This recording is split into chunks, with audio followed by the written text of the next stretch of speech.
Hi, this is Dr. Ryan Rominger, and welcome to Transpersonal Approaches to Creative Expression.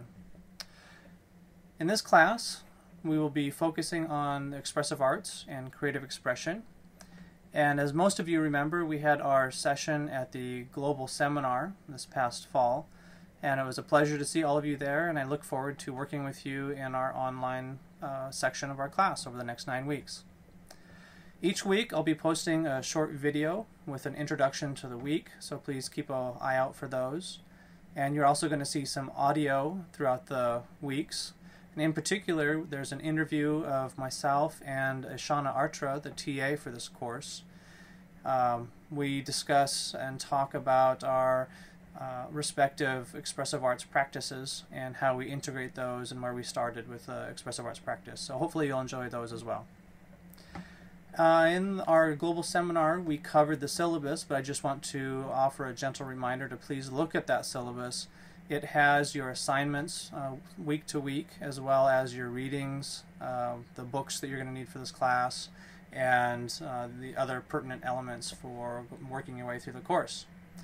Most of that, though, however, has been replicated online in the online Angel course. So you'll see each week, along with the video, which chapters need to be read and any additional articles, as well as links to the discussion forum and the place to post your creative expression and your self-reflection posts each week. Please remember that in week 6 you will have a topic paper due. Week 7,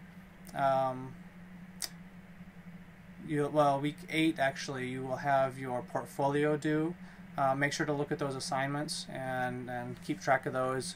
You want to be collecting your pictures and your self-reflection posts week to week in order to build your portfolio. So it's better to keep on top of that each week rather than try and do it all at the end. But anyway, launching into this week, the topic for week 1 is, I have it titled In the Beginning. And the topic is really setting the intention and creating a safe and sacred container to do your expressive artwork. And one of the important things for me when engaging in expressive artwork is finding a spot in the home where you can really set that space aside to do your expressive artwork. It becomes a place where you enter into that, just like when having a meditation spot in your house. It becomes a place that whenever you go into that spot, you will naturally start to move into a space of wanting to do expressive arts and wanting to engage in expressive arts. So if you can set a space aside, that will benefit your practice. If you can't, which a lot of people with small apartments can't really do that, then having a spot where you clear a space and each week you engage in that particular place. Even if it's not only the expressive art place, but say, for example, a lot of people use their bedrooms, and so they'll set aside space within the bedroom to do their expressive arts, and that's fine. Okay, so the topic is for this week, again, setting the intention and creating the safe, sacred container to do the work. Another key element of this is not just having a physical space, but creating internal space in order to do your expressive artwork, and we want it to be safe.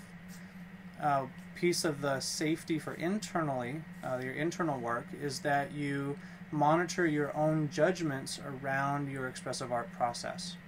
Now, Natalie Rogers gets into this in The Creative Connection, and you'll be reading more about what it takes to make a safe, sacred place in order to do your expressive artwork. And in fact, that will be the discussion for this week.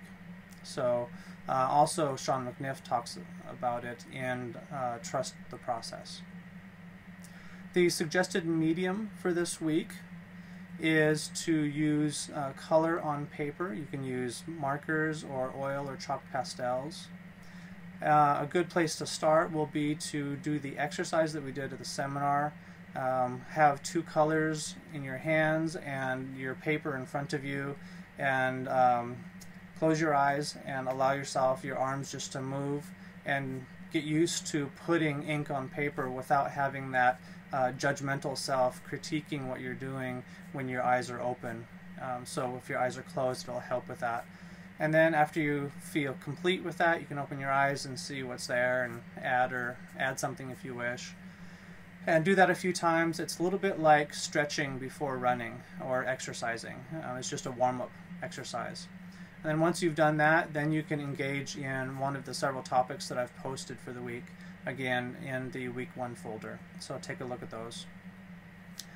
I also want to offer up a quote each week, and the quote for this week comes from Sean McNiff's Trust the Process on page 24. It's something to think about as you're going into your readings.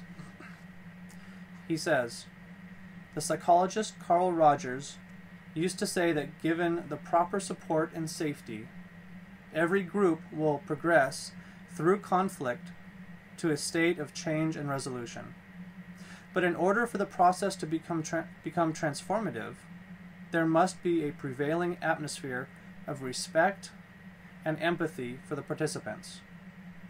These attitudes provide the essential environment that people need in order to risk new expressions, whether in the art studio, the classroom, the office, or the family."